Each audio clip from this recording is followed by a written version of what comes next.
go ahead and start. We'll call the meeting to order. Pledge of allegiance. I pledge allegiance to the flag of the United States of America and to the republic for which it stands, one nation under God, indivisible, with liberty and justice for all. See him walking past the window out there. Okay, so I have Councilor Sean Rinke is remote tonight. And, oh, that wasn't Bill, that was Megan walking in here. There's somebody else. Oh, there is somebody else, okay, all right. My report pretty short. Special thank you to all the election judges for helping out the other day. Things I think went smoothly and not problems like have been had in other places around the country. Very well run. Yep, very well run, and Ron and I were out at the park, and Neil was out there the other day too. He showed up a little bit late for the DNR was out there to take some pictures of the fishing pier, and then the crew moved it over to Second Island and nailed it down for the winter, I guess. So, anyway, that is my report. Then on to Councilor LeBeau. I believe we had a special council meeting at the end of last week, and other than that, that's all I've got. You believe correctly. Councilmember Hertzberg. I was at the same one, and that was it. Okay, Councilmember Rinke, you want to throw something in here? I'll share in the thanks to all the election judges and then say that I was also at that special council meeting, and that's the extent of my report. Thank you, sir. Councilmember Gilmore. I was just in the special city council meetings. Okay, thank you. Then we have one department head report from Belinda Ludwig. So we are going to have a little bit of a goofy week this week. Wednesday, we are closed for the holiday for Veterans Day. Our DMV is going to be state mandated closed on Thursday and Friday for their rollover of the new MinDrive program to replace MinLars. Since Ron isn't here, I'll remind everybody that the compost site is closing November 15th, pending weather. A reminder that all election signs need to be removed 10 days after the election, so on November 13th. Shut-offs for water billing are November 23rd, if not paid. And there is a special city council meeting this Friday at 8:15 at the fire hall for the canvass of the election. That's all I have. Okay, any questions for Belinda? Okay, if not, we have before us the consent agenda, and did Sean get the updates sent to him? No, but I can do that right now. Oh, okay. Jennifer will do that right away. Just as a matter of note, I will have to be remote for that special session on Friday as well. That should be the last day. No, next week is the end of my quarantine, so it'll be a while yet. Okay. All right, Jennifer is going to send you a couple updates. There's one was just an additional voucher, and then when we talk about the city service recognition luncheon, we have some more information there. Will be under old business E. COVID-19. We'll be discussing some things with enforcement, I guess, or explanation of the city's policy in regards to COVID-19, and then a couple informational updates there, a list of equipment from townships around that they were contributing for COVID-19 funds, and then there's a note about the strategic planning coming up at the school, and that's been distributed elsewhere also. So you should be getting those shortly then. I did receive an updated voucher earlier from Belinda, so I would have no problem moving forward with the consent agenda. Okay. If that was the only addition to that part. Yep, the rest will be explained as we go through. I make a motion to approve the consent agenda. Second. Motion by LeBeau, seconded by Hertzberg to approve the consent agenda. Discussion. I should go through here that it's the minutes, the vouchers, totaling $239,056 and 48 cents. And then the request for Brad Melhop to attend the 65th Annual Institute for Building Officials, and that is a remote meeting. And then the last thing under there is Melinda Chance is willing to serve on the city's safety board. Okay, so then, motion, do we do have a motion in a second? Any other discussion? All in favor, aye? Aye. Opposed? That carried. All right. Then the first item under new business is the city service recognition luncheon on page 2. And I don't know, Belinda, give us an update on that. We have the options now for menus and venues. And Jen has done all the work on this, so I will let her. What, again? She has. She is the social coordinator. Yep. So just in the past, the city has closed the liquor store and City Hall to allow employees to go to the city service recognition luncheon. It's been for the employees and the board members. In the past, we've done it at City Hall, and then last year was our first time that we did it at a separate outside venue. That actually seemed to work well, and would have to be that way this way if you decided to do so because of all the social distancing and such. So I picked some days that might work. Maybe we want to do those first, and then I did receive the bids today for the couple options, food options as well as their prices. The first food option was just a grilled chicken breast with potatoes.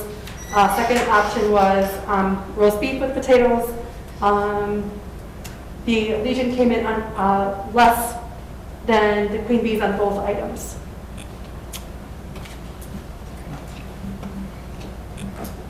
Is this something that we could wait and address on Friday? The reason I ask is because I suspect we're heading towards another stay-at-home order within the next 2 or 3 days. And I'm just wondering if we plan something now, if we're just gonna have to cancel it later.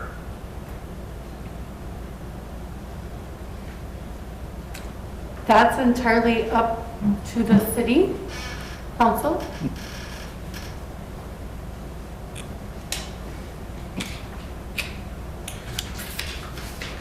Yeah, I'm not sure either. You hear rumors, and what the governor said, he's going to be using surgical methods. As to what that means, I'm not sure. We won't find out until tomorrow when he gives his update. So, and it can be done at any time. It's just been tradition to do it at this time of year.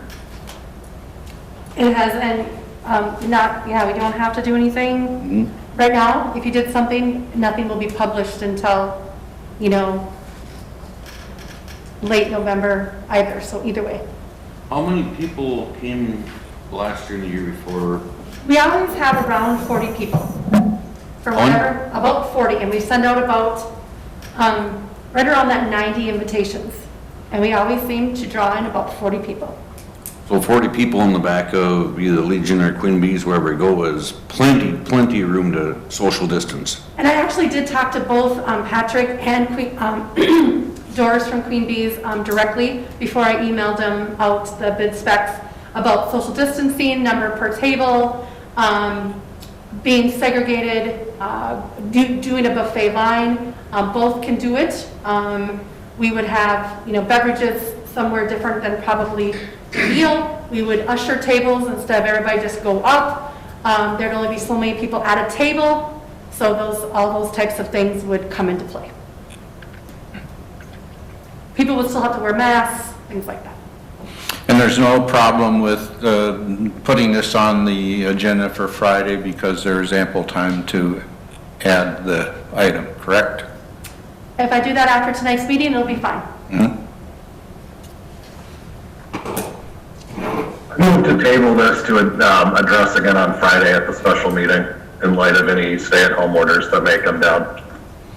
Okay, we don't need a motion to table it, we'll just add that to the agenda. All right, thank you. Then on to the next item, which is the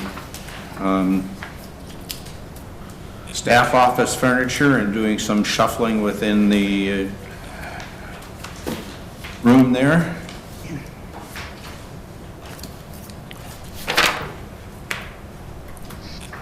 This would be moving 2 individuals into what used to be the economic development room, purchasing some additional equipment to do that.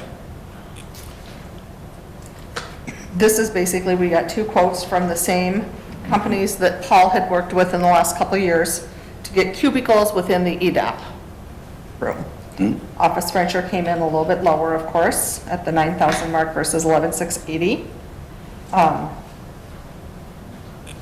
Thought process on this, we do have in our municipal building CIP, we have a balance of 10,367. In the EDAP, we have a balance of 390,644. So thought process was potentially we could take this out of the general fund reserves due to the savings of the public safety salaries. I believe this could be considered COVID related because we are segregating staff.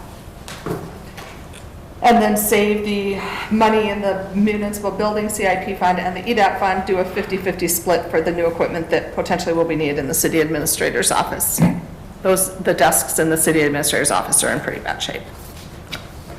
I have a couple questions. One would be, what would be done to the space where the 2 offices are being vacated from? And that's ending a sentence with a proposition, but... The boxes and files in there now. We have got the EDAP office right now has been treated like a storage. We do have back in the cable room, we believe there's room to put one of the shelving units up there and potentially put some items back there like there's holiday decorations in our main storage office. There is the water festival. There's boxes of things for that those could all potentially go on those boxes.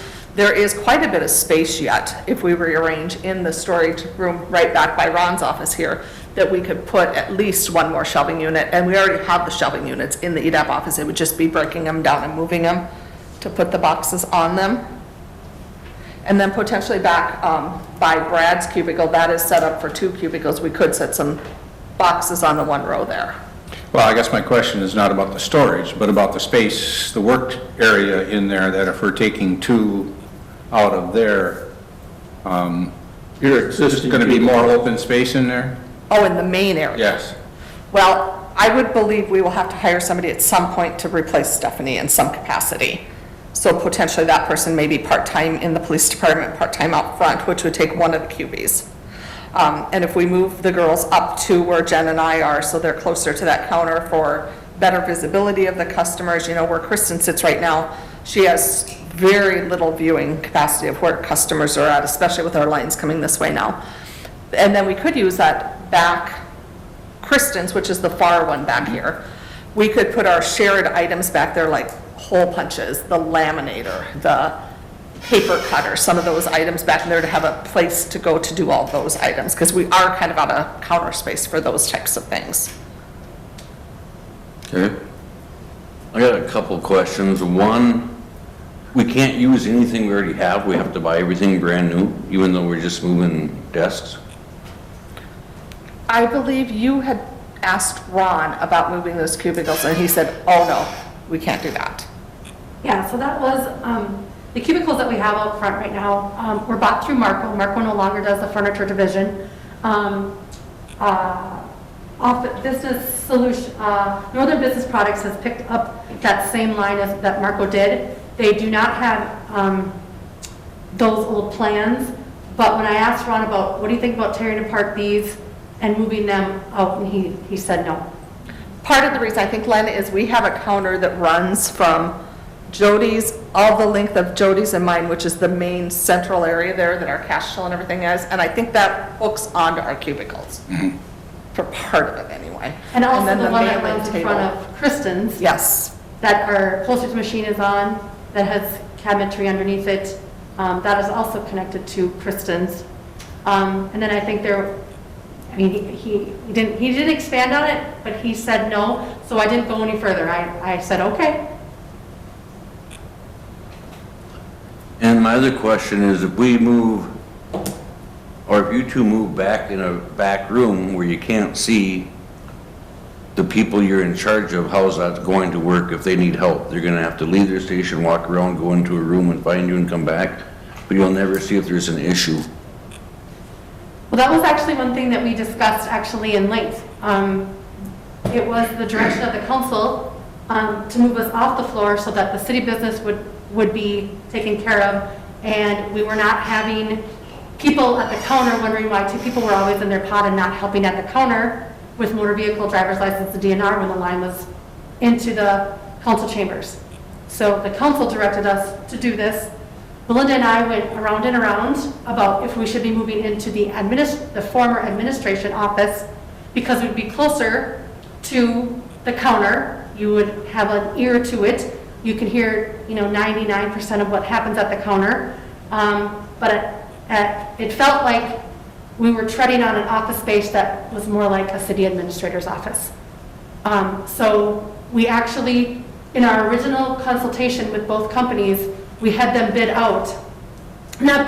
lay out both the admin office as a single unit working station or two, as well as the EDAP office as a single working station or two. And when it came down to actually offering for the prices, we just didn't want to step on anybody's toes or ruffle any feathers about us moving into that office and how people might perceive it. Now, the EDAP office, that's the conference room we go into? It is not. It's actually the room right to the south of the conference room. It's the last room before you go down the hallway to Paul's offices. Oh, I don't like that idea at all. I don't think you can manage people without seeing people and without hearing people. I'm wondering too about, moving two people into a rather enclosed area, considering COVID. I know, I'm not, I know. We I know did have them. We haven't done any air tests or quality tests, or have we done that? We did put a partition, just like these cubies have between us, for that purpose, that neither of us want to have those masks on. I'd rather where you moved into where the conference room is and then put a window in there so you can see the people out, so you can see when there's a problem before I do anything else. What kind of a problem are you referring to? Well, what, the conference room? No, what kind of problem are you referring to? In order to manage people, you can't manage them without seeing them, and you can't manage them without if they're having a problem. Right, So but- if one of your new ladies up in the front are having a problem with a customer, you can't stop it right now. You have to go, oh, excuse me, sir, I'll go find somebody. Right, and walk but over. didn't we just put Melinda in the deputy registrar position? So she would be the one that they would go to if they have problems with that? Who would be? Melinda. Belinda. No, Melinda. Melinda. We Okay, well, I appointed was her there as the deputy today, registrar. and I was there today, get my license, and it went super smooth. The ladies did awesome. But at the same time, Belinda would talk to 3 different people while I was there for 10 minutes for questions. Well, that might change when, the administrator is in,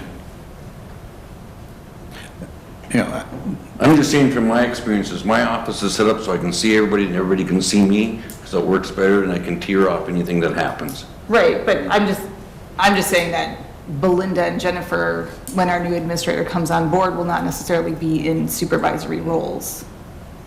Well, those questions today would they for the administrator or? I have no idea, I just said what I've seen. I don't know who I talked to when Sean, or when Len was in there necessarily. But it's not gonna leave,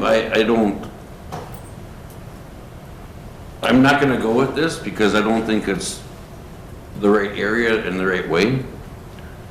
I'd rather see us wait and see when the city administrator gets here. If he has to get new equipment, maybe we gotta get a better price. I'm gonna get 3 different situations. But I really think you have to be, you do too much with the public. Jennifer does too much with the public. If I wanna, something for my building permits or something, so forth, you're always going to be interacting. If you think you're going to go into an office and stay there and never come out and deal with the public or problems again, that's not going to happen. It's impossible. You two know too much. You have to be interactive. You're going to help the ladies, otherwise they're going to leave. Like I said, I'd much rather we look at it and go with the conference room, put a window in there so you can see out and see what's going on. Is it gonna be more expensive? Yes. Is it gonna work? Yes. I don't know how much you would be able to see with a window there due to the cubicles that are in place right now, they're walls. Some of them are gonna be leaving though. Like Jennifer's would be gone. No, they're staying because of the structure of the cubicles, the way the cubicles are attached. I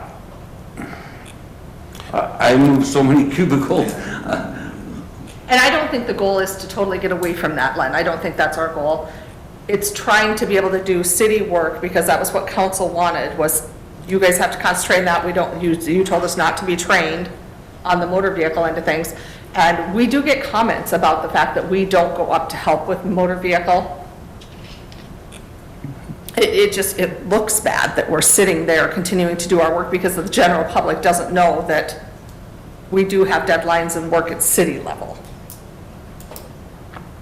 The two issues that I have with it, one is I guess, I'd like to wait until administrator is in place and we have had time to look at, potential changes to job descriptions and who moves where and how many move and that type of thing. And then secondly, it's, over the past few meetings, we've been talking the budget thing to death and trying to look for ways to cut back and not dig into, any reserves or, cut back on what's going into a capital improvement fund. So I'm thinking now is not the time to do this. Maybe in 3 months or something potentially. And again, not knowing what's going to be happening economically either. Again, tomorrow we'll have more information about what happens. With another stay-in-place order or something like that can be, I think, pretty hit us pretty hard financially as a community and city. That's my opinion.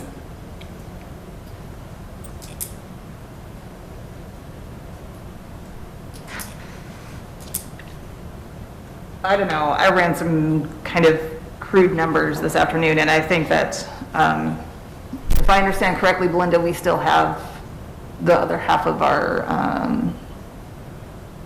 LGA funds coming this year, and we also have the other half of our property taxes coming this year, and so our shortfall that we had intended to budget for is actually going to end up being quite a bit less than what we thought it was going to be for this year. So I think this year we're actually not going to be in as bad of situation as even if we have a stay-at-home order through the rest of the year and don't do any more business. I don't think that it's going to be as dire as we had maybe thought it would be.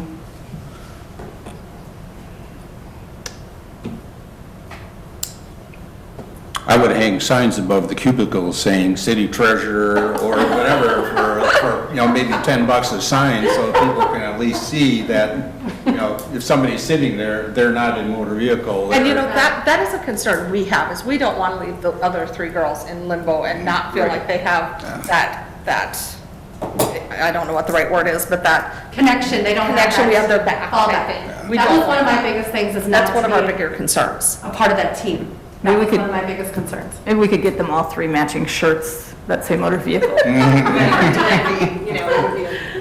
Little visual. And it's a tough situation because, I know Bill's come home and told me, he's had people go out to the liquor store after they've been down City Hall. Geez, there's a line a mile long, but there's two people sitting in their cubie that aren't even getting up to help. By And that does look bad. Buy T-shirts that say it's not my job. No, all kidding aside, I don't think now is the time. And, making decisions like this right before an administrator comes on board that we, are going to be relying on to, run and operate the staff.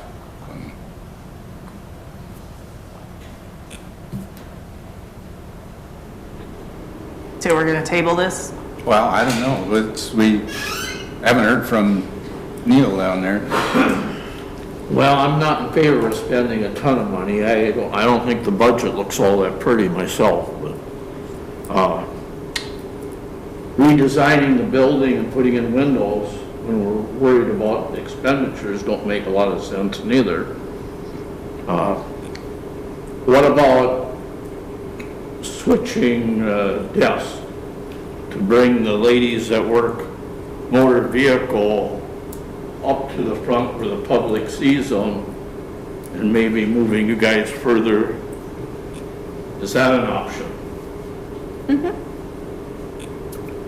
That way, when Joe Blow comes in and he sees 3 ladies, oh, they're all motor vehicle workers, this is good. But yet, you're still in the line of fire.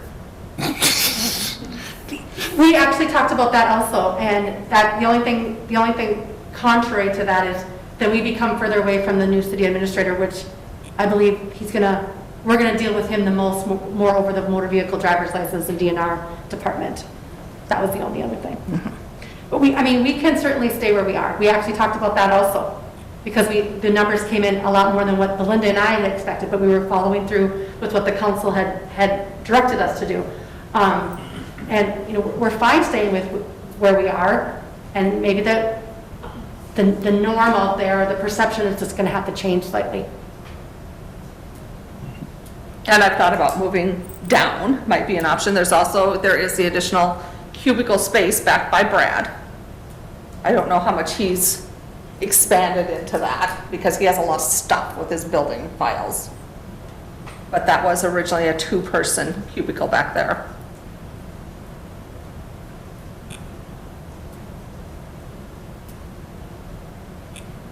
I'd like the city administrator to take a look and see and observe and get to know the processes and then come up with, if this were a different time, $10,000 probably wouldn't make a whole lot of difference in doing so, but those are my 2 major concerns, is the timing of the administrator and the, it might not be as dire as it could be, but it's still not rosy, so. No, it's not rosy, but it's just not, could have been a whole lot worse.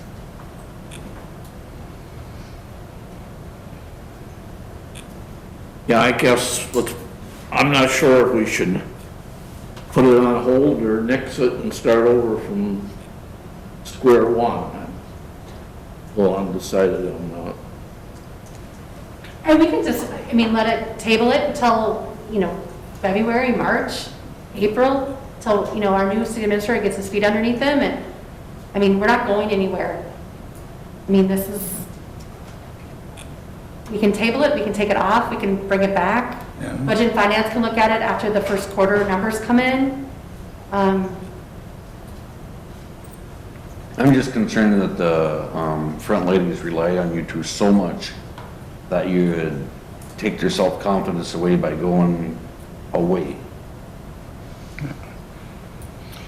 So yeah, I'd go for tabling it for right now. And Sean, you haven't said anything? To be completely honest, my brain's starting to fog up a little bit as it gets later in the night. My faculties have been weakening as the fever starts increasing again. So I've been conserving my energy for the upcoming budget discussion and not paying as much attention to this as I might otherwise do. So maybe we just table it. Okay, the consensus is we don't act on it now and put it on a back burner and let Eric be a part of the process. All right, thank you all for that discussion. And speaking of budget then, we are down to item A, and Belinda will give us a verbal report. She's been busy providing the updates that we had asked for. So I tried to do a kind of a header sheet on this to state the changes I made. The question was asked as to why the council salary line item was, in 2020, has been so low. And based on an audit adjustment that Schlatter-Wenner did in 2019 for the audit, the first 2 weeks of January were paid in 19, so we had done an entry for those. But then the very first 2 days of the second pay period actually were 2019 too. Stephanie and I missed those, so they did a audit adjusting entry to fix that. And they put the entire amount in the mayor council department instead of splitting it out amongst the different departments. So that explains why that was the way it was. I just wanted to note that because it was asked. I also had gone to the actuals for 9/30 as Neil had requested, just wanting to note that there was interest income and liquor revenue and expenses that were not completed at that time. In the actual changes to the budget, the police department, the only change was actually changing a note to state that $5,000 of that transfer to the capital improvement is specifically for the canine replacement. The park department, we increased the transfer to the capital improvement from 20,000 to 25. However, to offset that, in the recreational trail department, we decreased the transfer from 9,000 to 4,000, so that was a wash. And then at the end of the meeting, we talked about removing the transfer to EDAP fund, which eliminates $36,873 from the general fund, and then of course also removes that revenue from the EDAP fund as well. The water sewer fund that Ron presented when I did his revenues for him, I found a couple errors, which you can see on page 28. I highlighted them in yellow. No big deal really, just a couple tweaks to his numbers. So I fixed those. And then there was discussion, the final thing I wanted to bring up is there was a lot of discussion on the copier out at the liquor store. That was kind of a comedy of errors when I dug into it a little bit deeper. That was put in the wrong line item. Stephanie, starting to do AP, didn't always know exactly where to put things.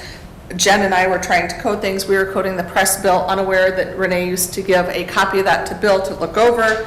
So his advertising was going into printing and publishing, which he likes it in advertising. Then within printing and publishing was also where the equipment rental and lease of that copier was going. That should actually be under line item equipment rental and lease. So I've done journal entries to fix all that. Bill has got his budget accordingly to where those should be budgeted. So I think it's all fixed going forward. I do apologize for that. And then on page 29 is kind of that little header sheet on the tax levy itself. And that is where you can see if we, the levy increase as it sits is $155,000. That is taking out the EDAP transfer. So that's at 20%. Budget and Finance recommended the 16%. That would, taking out that $36,000 if that's a council's desire to take out that transfer, and you would go in at 16%. That's $122 additional dollars from property taxes, and only taking $33,514 from reserves. And you can see on down the list there, if you go to 12%, that would be $92,000 additional tax dollars and $63,514 taken out of the reserves. So I've kind of got your choices listed there based on that $1 change to the general fund, if that's the council's wish. That was the only changes I did. I have a question here. On the police department transfer to capital approved line item to the $5,000 for the canine replacement, can we make a line item for the canine replacement instead of putting a notation there? Yeah, we can make up line items for whatever we want. We can divvy things out however you guys want. That's certainly not a problem. As long as it's notated, I don't think I have a problem. I mean, It'd be similar to the fire department has 3 line items that go into their capital improvement fund, small, large, and building. Right. It would be similar to that, whereas you would not have a quick, easy balance. I would have to do a worksheet to break them down year after year, which is not, that's what I do for the fire department. and then I divvy out the interest allocation and such to it. I think it'll give a good representation of where we're at each time, at the end of each, right, when we're at budget time.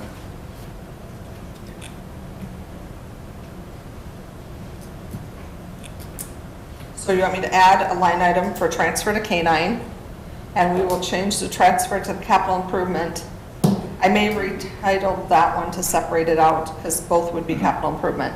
But that would have 12,000 in it, and we would have 5,000 in canine. I can make that change.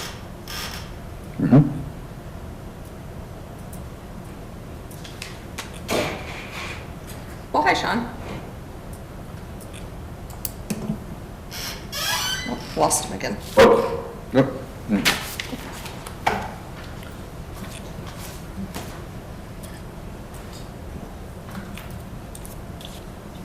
Can I just ask real quick, what happens to the extra money that the liquor store brings in?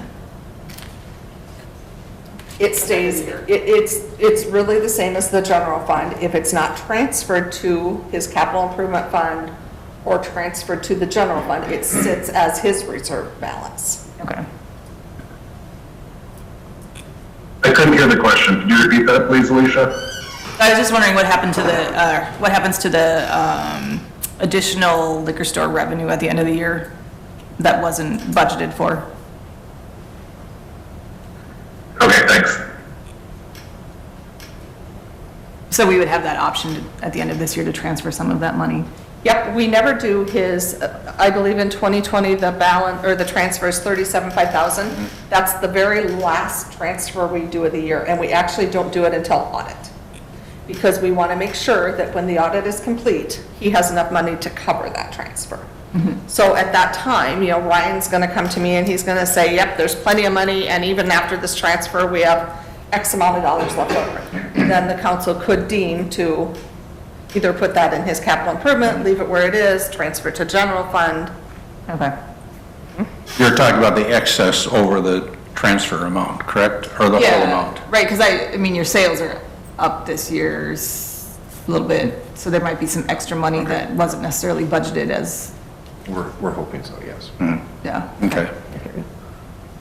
I didn't hear you. So we could increase the revenue if we need to. You could increase the transfer from the liquor fund to Right. the general fund. And the only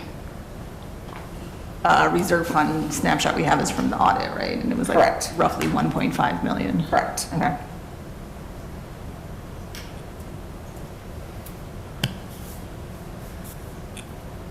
And it's always interesting when you get down to audit time, or, after the end of the year and audit time, to find out where you're really at. Correct.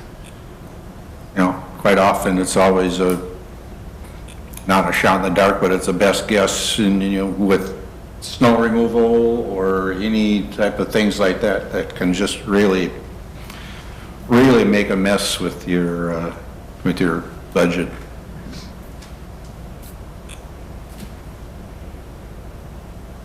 You do the best you can. The fixed items pretty much are what you levy. And even, the state LGA is not always a sure thing. We found that out several years ago. Yeah, it's not.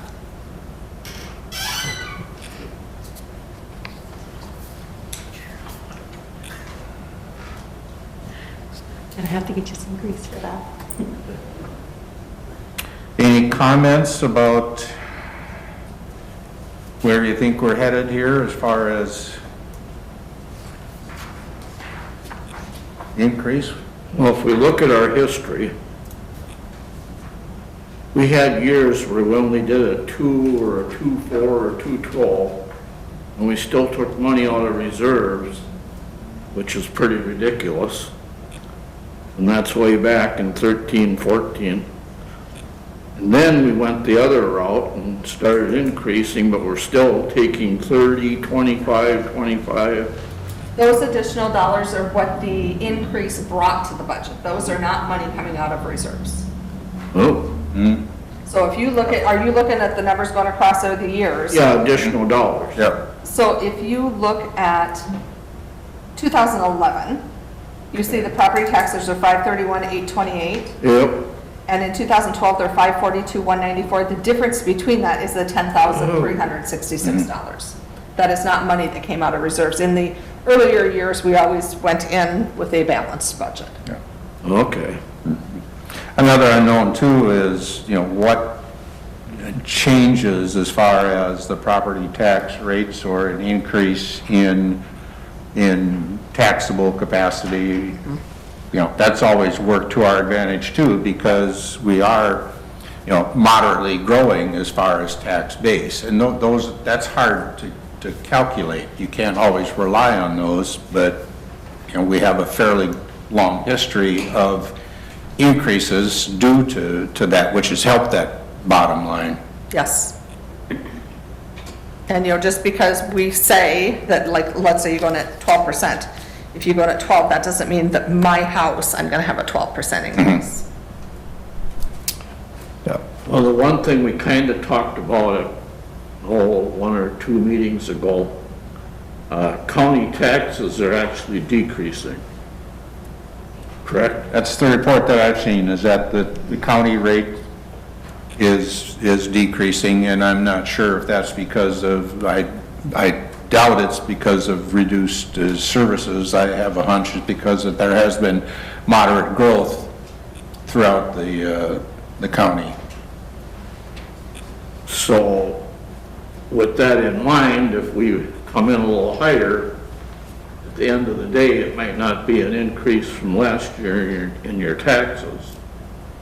I'm not sure the school bond thing, is that affecting this levy? The timing of that was so that one of the operating levies is dropping off, Right. and the construction levy is being added. So it won't be so painful. So I don't know, I'm happy at 16 and taking 33,514 out of reserves. I would have to say we need to be down in that 11 or 12 range. Next year, all your taxes are gonna go up on your housing because your housing is selling so fast and they're going over the prices of what they are. So your income's gonna increase for the city, I would believe, because of what the prices are reflecting on the houses being sold, which then reflects your neighbor's house and your neighbor's house and so forth. Not necessarily, because if everybody's value rises, your share of the pie stays the same. And a lot of times it takes more than a year for that to catch up. I kind of am in the same boat with Len. I think if we can come in that 10, 11% and take the rest out of reserves, I think, we have plenty of money in our reserve fund right now. 10 is 79,000. I know, and Neil, when you were talking about the additional dollars, like, if you look back through our audits, just about every year for the last several years, our revenue has exceeded our expenditures, so we'd had extra money at the end of the year going into our general fund, and that fund has been growing, not decreasing. And how much money do we have in our reserves right now, approximately, Belinda? 1.5 was at audit time. 1.5? So if we were in at 10%, 79,000, we still have 1.5. Sean? Want to weigh in? I think we need to come in at least around that 12 mark. I'm not entirely opposed to just coming in at 16 and essentially ripping off the Band-Aid, but that is a huge increase. I prefer that we're down between 12 and 13. When I was looking through this earlier, I was thinking, somewhere in that 10 to 12, so that's where I'm at there. That's where I'm at, is between that 10 and 12, and 12 is 63,000. So I kind of jotted down as you guys were talking, and I've got Neil was comfortable at 16, Len, you said 11 to 12, Alicia 10 to 11, Sean 12 to 13, Jeff 10 to 12. So probably 12 would be an average between that. No, and then that's what would go in for our truth and taxation hearing, which I would be would the get all the last time that spreadsheets we would prepared for have to make any changes to that. And we're not setting that rate tonight, we're just setting it for the truth and taxation. Yes, We it's could- difficult to make a change once we hit It's- that It night. is difficult to make a change, but it's not carved in granite. But Correct. it's- yeah. But we can go down. Well, no, it's not so much you can go down, you can go down from your preliminary figure of 16. You can't go Yeah. over 16. Once we get all those spreadsheets, everything ready to go, usually the day after the council meeting, I ship that dollar amount off to the county and say, here's our property tax levy. So if you guys make a lot of changes that night, it gets a little more difficult to get everything Yep. done in a timely By fashion. that, yep. But So we don't need a motion tonight, or?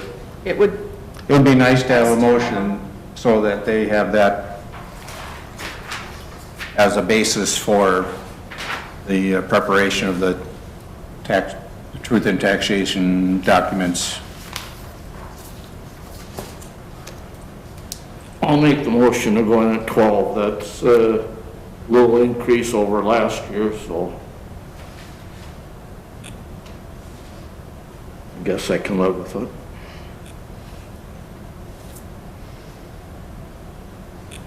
Sean, did you hear that?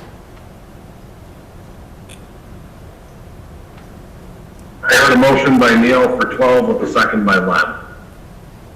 By who? No second No yet. second yet. No. No second. Oh, no second, then I'll second. All right, thank you. Then we do have a motion to have staff prepare the truth and taxation documents based on a 12% increase. Any discussion on the motion? Yes, Len?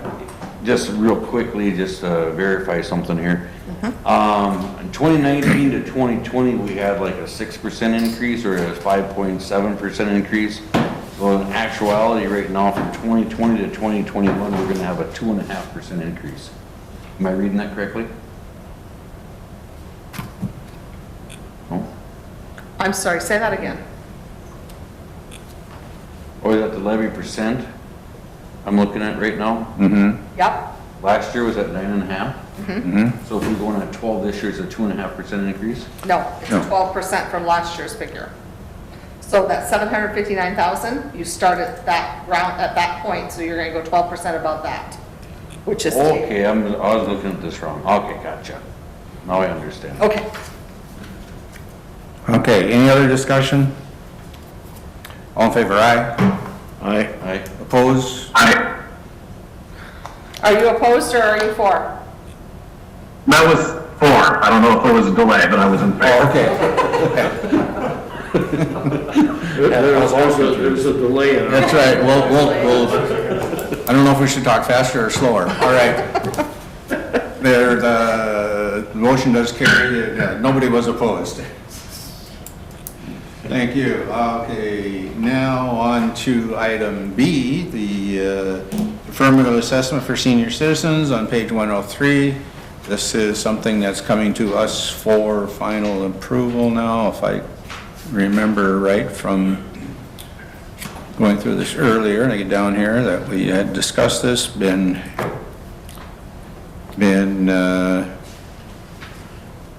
reviewed, recommends approval, posted for the necessary 10-day requirement. So looking for a motion to approve ordinance number 23rd series, amending language on deferment of assessment for senior citizens. I'll make a motion to approve ordinance number 23rd series, amending language on deferment of assessment for senior citizens. Second. Motion by Gilmore, seconded by LeBeau to approve ordinance number 23rd series. Discussion? All in favor, aye? Aye. Opposed? Aye. None? That carried? I did, okay, I'll work on my timing, okay. Okay, safe routes to schools, page 106. Chuck? Yes, in your packet is a summary of the Safe Routes to School Planning Assistant Grant. This is something we've talked about a couple different times in the past. Basically, what this would allow us to do is submit an application to MnDOT. MnDOT would, if we're successful, MnDOT would provide a planner that would go through a process to establish the Safe Routes to School plan.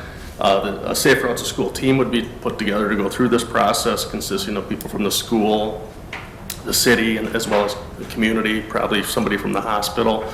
So they sort of put a team together. It's about a year-long process to put this plan together, and this plan looks at potential infrastructure-related improvements that we've talked about in the past, as well as some non-infrastructure-related items, just basically to try to promote kids walking and biking to school. So it takes about a year. Once we have the plan done, then that allows us to go after some grant dollars to accomplish some of the items that are identified in the plan. So it's not a requirement to have this plan, but the success of when you go after the dollars is much higher if you have the plan.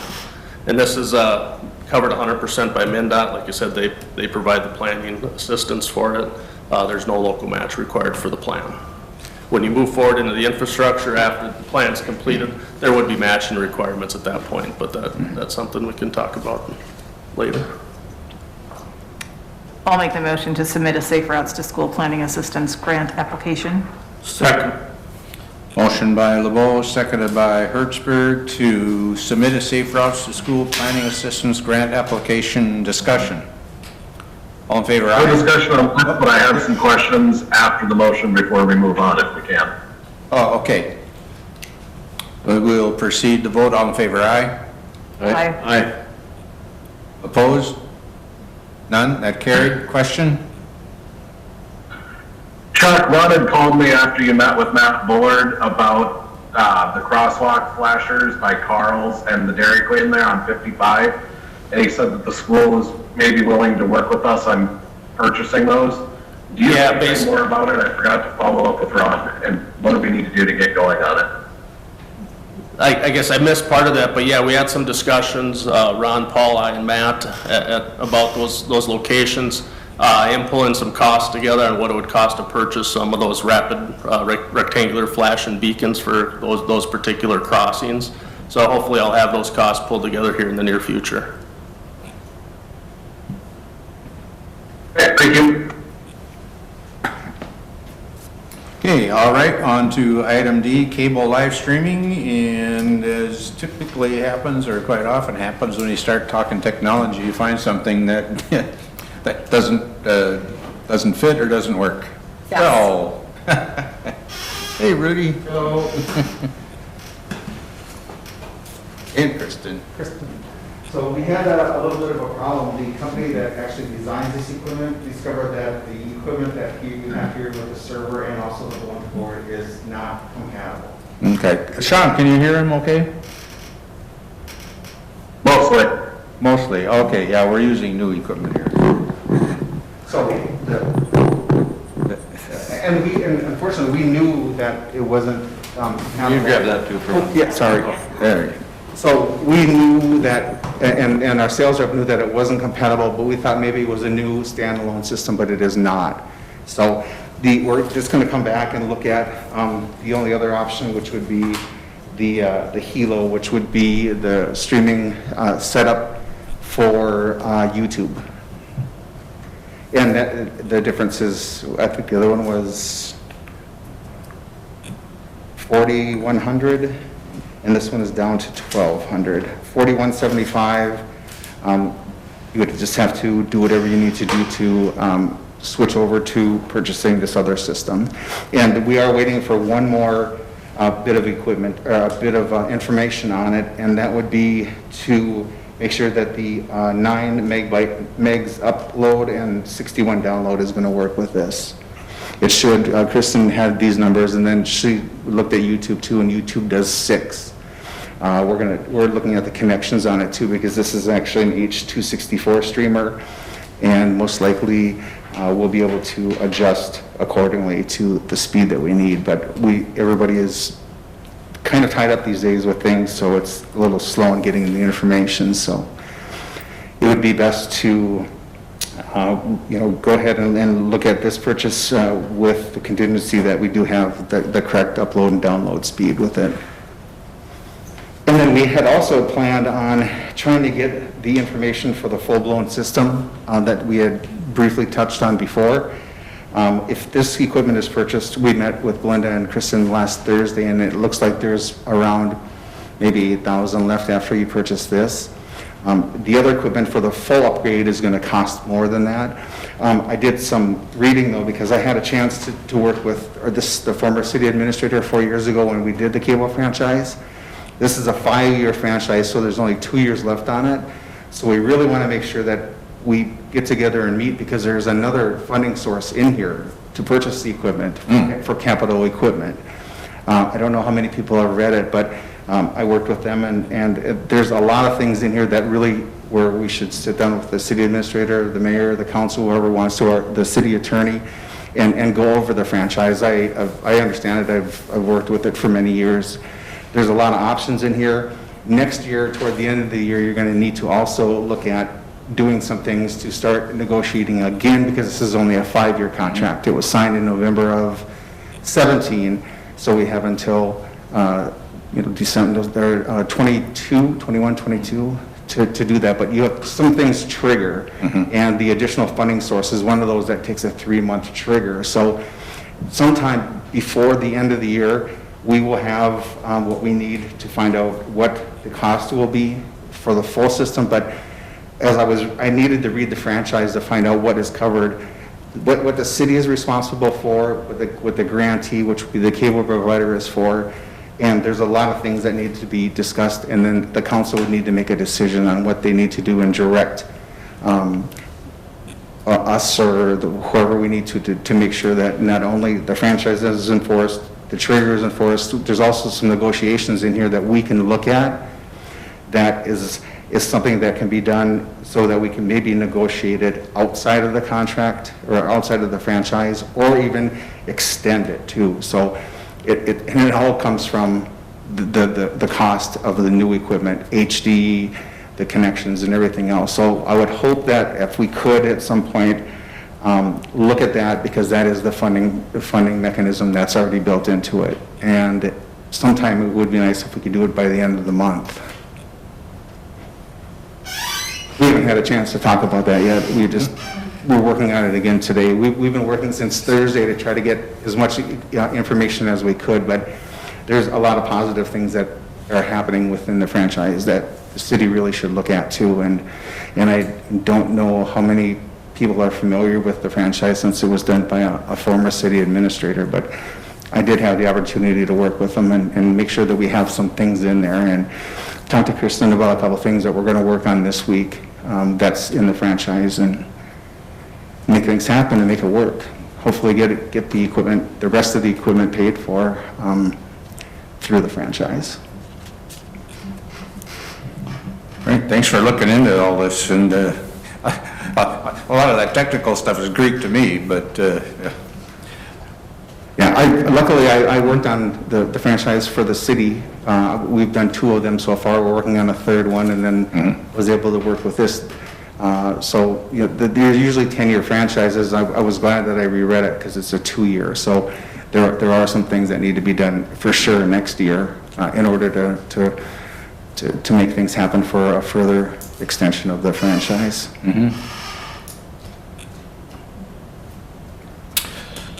so we need to rescind the motion from October 26th as on there.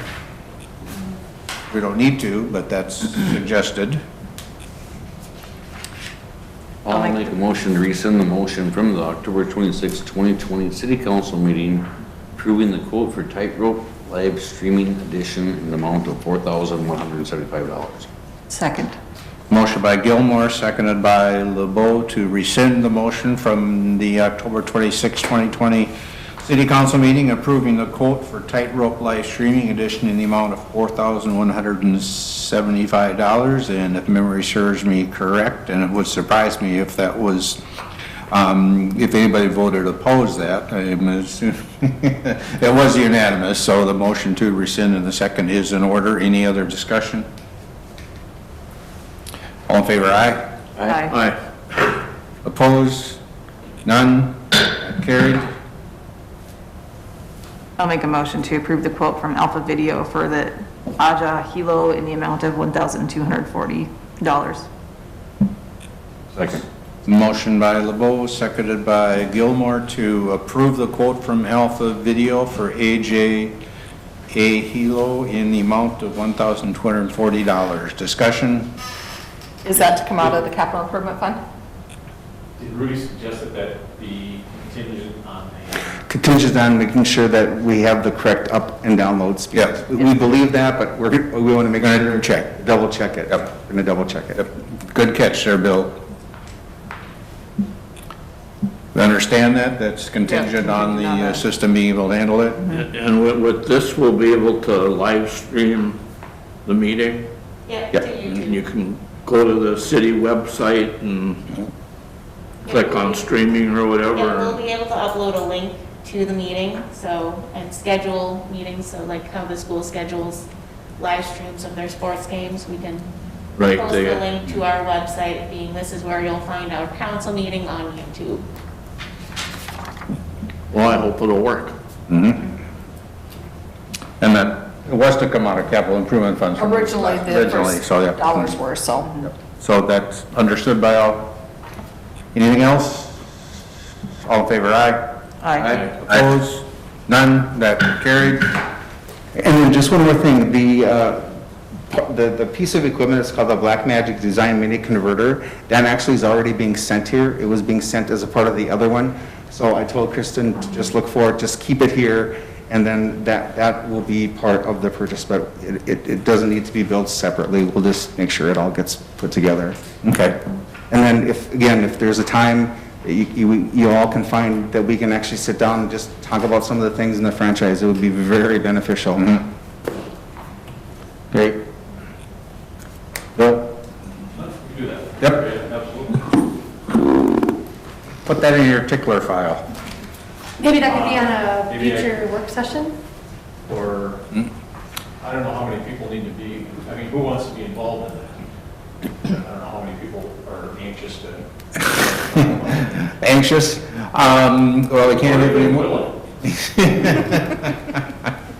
I would, Is that Sean volunteering? Yeah, it was. Okay, I heard something, wasn't sure what it was. And, it really can't be news to everyone on the council that I'm a giant nerd, is it? yeah, no, Not new news. okay, and then I would imagine Eric? Melinda and Kristen and Bill. Yep, should be plenty, we don't want to get too many involved. No. Well, just to get the information Yep. so that the council and the city administrator and the city attorney knows, which eventually could come back. It just, there's a lot in here, and it's just mostly for information, but when you talk about the additional trigger that there is to fund that full-blown system, and that's really what you want to look at right now. All right, thank you. Okay, the last item coming off our update here is the governor's mandated mask policy that the city has been following for all its entities. And let's start with Belinda and staff within the, and customers or clients within here. So just to get an update, we received, the mayor, the liquor store manager, and I received an email this morning from a staff member at the liquor store requesting that as a city, we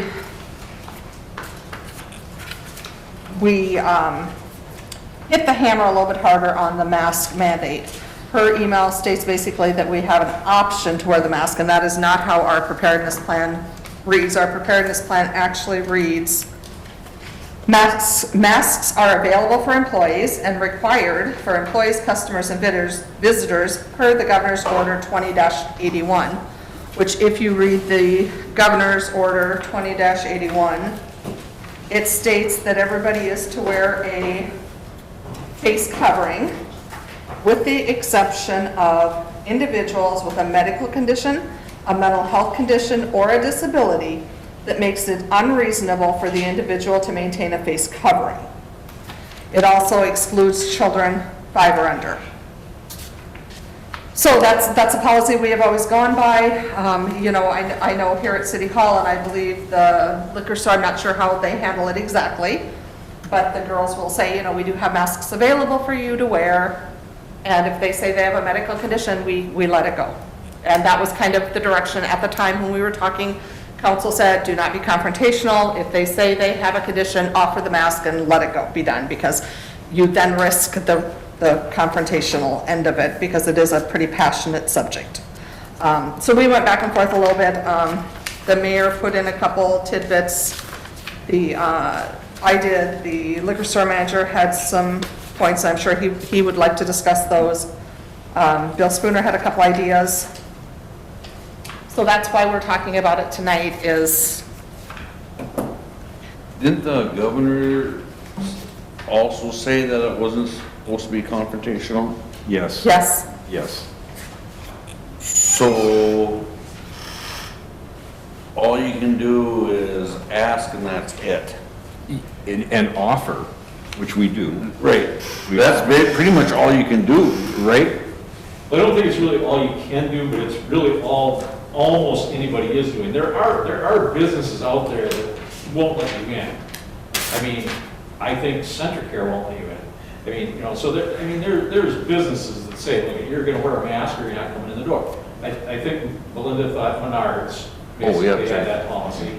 So you can do more, I mean, you know, but it's hard because you've got people that feel passionately about it. It's a difficult issue.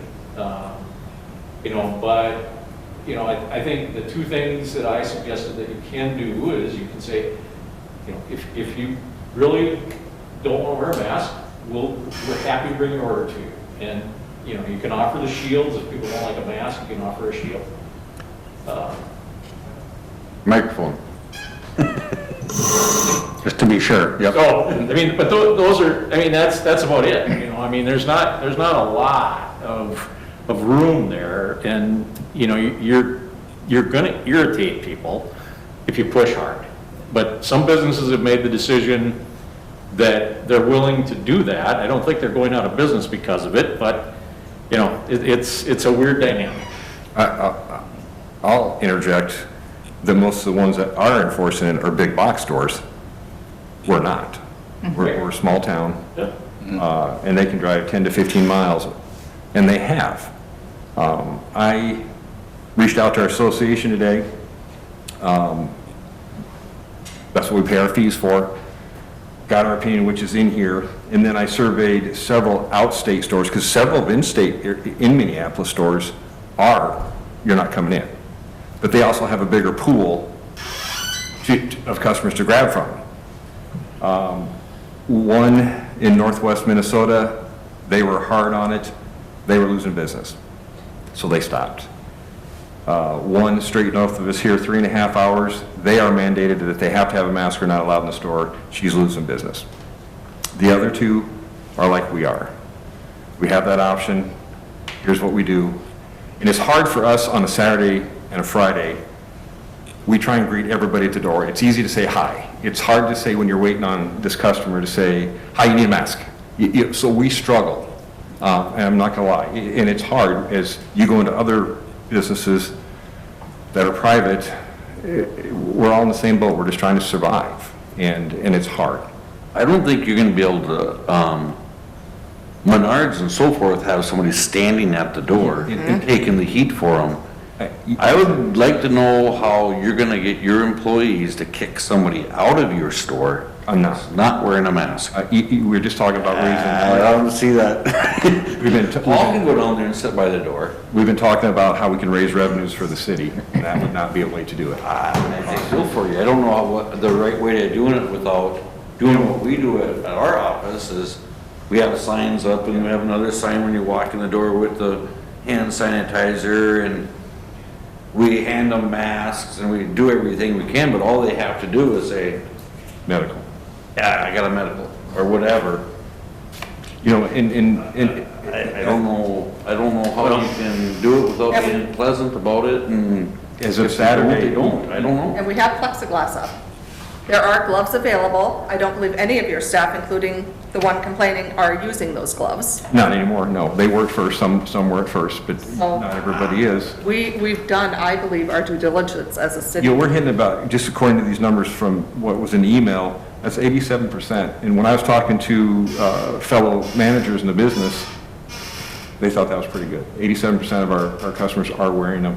And the thing during the daytime, it's the folks, they're just not going to. And it's the folks, the elderly that aren't. It's, There's certain people who's not going to, and They're that's not. just how it is. and it's hard, and it puts us in a bad spot, and the governor said that. It was going to put people in a bad spot, so don't get into the confrontation, I believe was his exact words. Yep, that's what, So it's been a tough thing. And as you can see by my email from our association of the things that we could do to prevent and to help that staff member, I'd like to implement that. And there's ways we can make that work and keep them behind that plexiglass, not on the floor, is a possibility, and to wear those gloves. But Belinda, did you say at one time we were having a little trouble getting gloves? We are having trouble getting gloves. That's So I don't know how long they will be available. And we don't know. Ron's had trouble ordering. With what's coming down this week, we're hearing could be coming down in our association, man. I'm pretty sure we're gonna have, our president-elect today said, oh boy, we gotta have a mask mandate. I'm sure our governor's gonna jump on that tomorrow. But a mandate's not a law.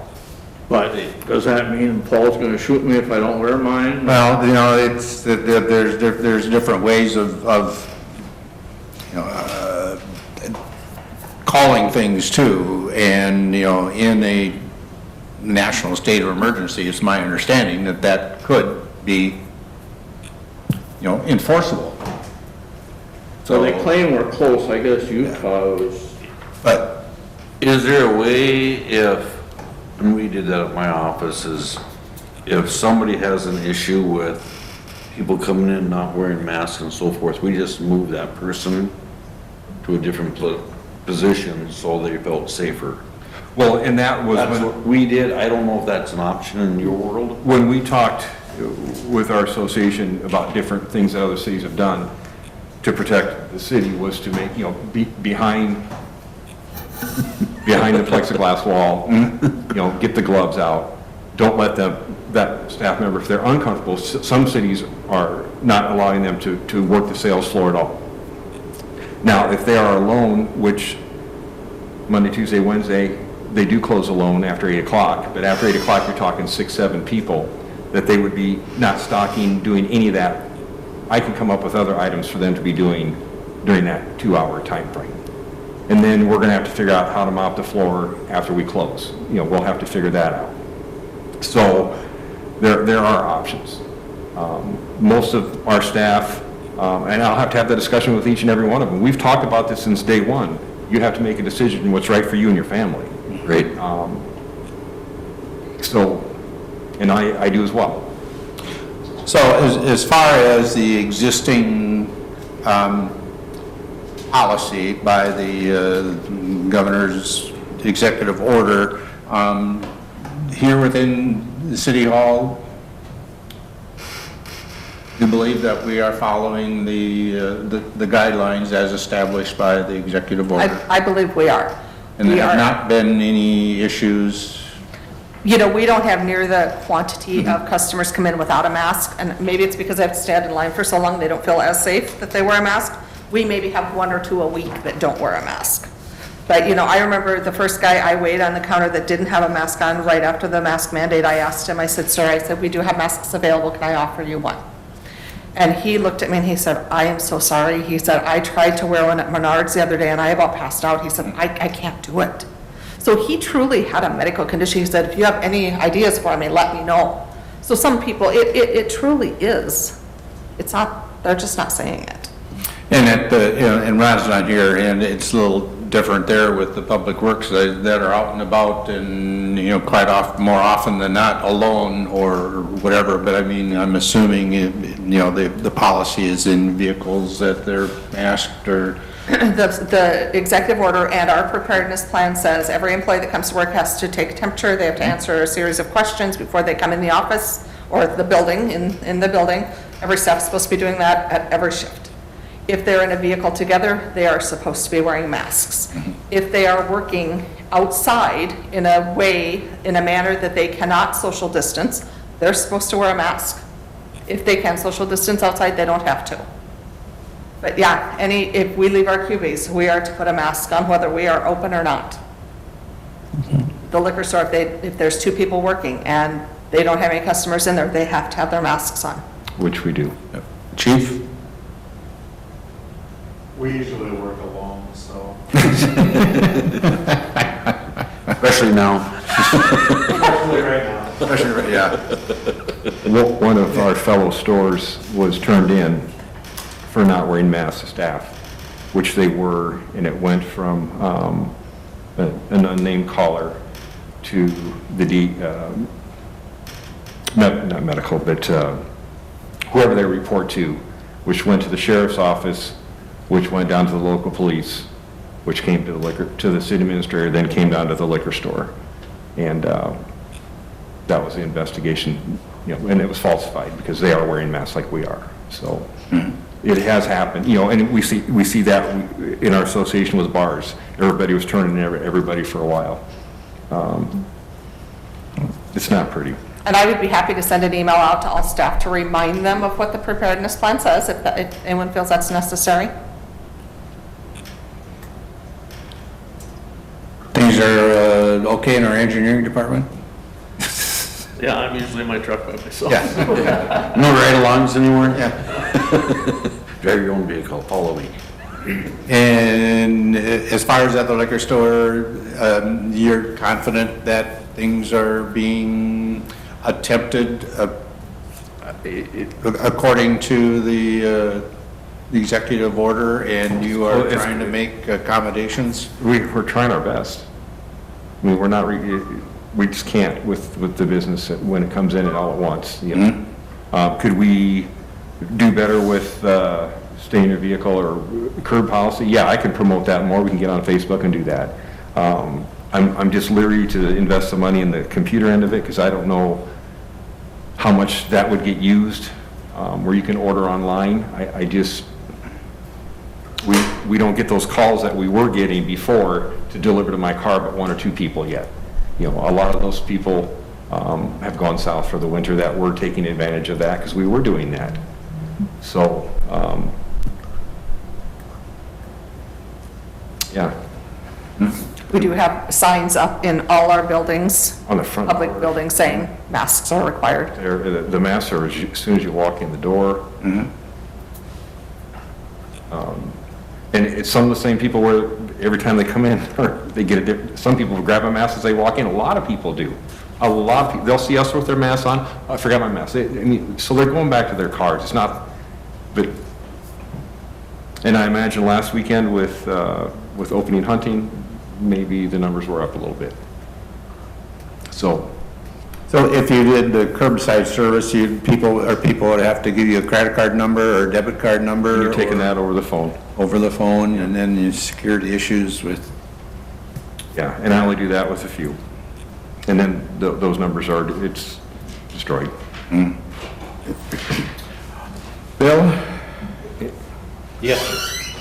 Thoughts as we Well, I try mean, and wrap this think up here? they're, you know, I mean, Bill says they're trying, I have no doubt they are, you know, I mean, it's just, it's, like you said, it's hard if you, you know, if you had the luxury of having an employee who could be by the door all the time and could, you know, offer masks to people, it might help a little bit, I don't know how much. There's still gonna be a percentage that say, no, thank you, and they just go, I'm sure.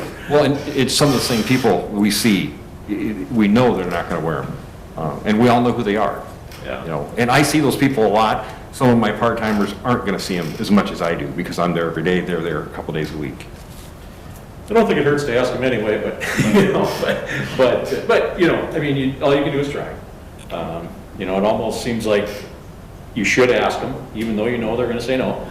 But I don't know if the embarrassment factor starts to work on people after a while, or maybe it just entrenches them, I'm not sure, but I would feel obligated to ask, but, if I, you know, had the opportunity, but that's just me. I am open for opinion, whatever you think. I am up. I just wanna- forget where I was, but there was a clerk that had the mask and a shield. That's a double, then you got the plexiglass, you got a triple layer of protection. It's hard to hear them now.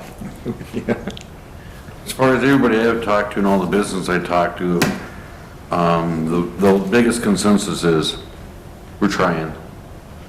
And that's all you can do. You know, that's it. It's interesting, and I'm assuming, and you can't reasonably do a time test, but your customers are not in for extended periods of time, are they? 75 to 80%, no. Okay. Friday night, they're in and out. Saturday, I would think the same.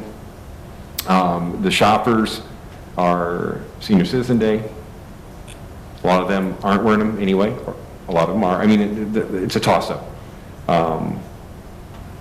The holidays coming, yes, we will have more shoppers, but most of our transactions, depending on if the software is running good, the computer and the credit card reader is running good, they are in and out within 45 seconds to a minute. I mean, a guy can come in and grab a case of Busch Light, shove his credit card in, be out the door within 30 seconds, 9 out of 10 times. Us trying to sell them or get them on the points program, which is going extremely well, that takes a little bit longer. You know, there's a couple things that just take a little bit longer.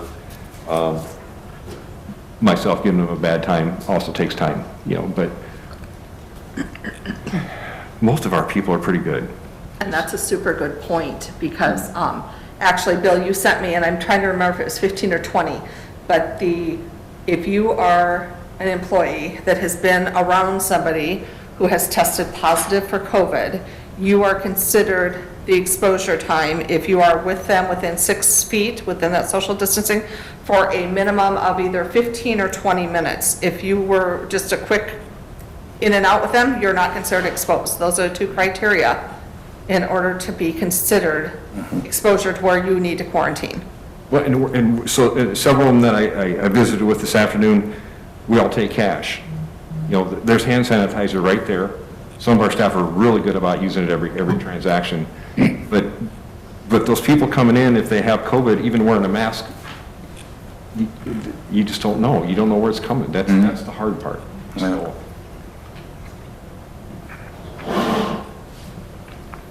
but I'm very willing to do what we have to, you know, keep our staff safe. That's not the problem at all. I think we have the things in place, minus the gloves. I'd like to visit with about that. You know, we can encourage that. Well, that's about all we can ask, and we'll find out maybe more tomorrow as to, maybe discussing this again at a future date. Yeah. Thank you. Thank you. You have to put up a sign, your choice, no mask or no breathing. Mask or no breathing. All right, then that's it for business. We have the informational here. We have the notice here that our application for the Source Water Protection Implementation Grant for the fall of fiscal 2021 has received points needed to qualify for funding. And we have the update from the Highway 23 coalition. Plans are moving ahead for things along the corridor here. The police department reports for the month. The list of equipment that was able to be purchased through COVID-19 funds with help from the townships is attached. Yep. And then the notice of the school announced strategic planning sessions coming up November 11th, 12th, and 16th. So if you can check your schedules there, and those are all virtual. So, with that, we are out of business, and we are adjourned.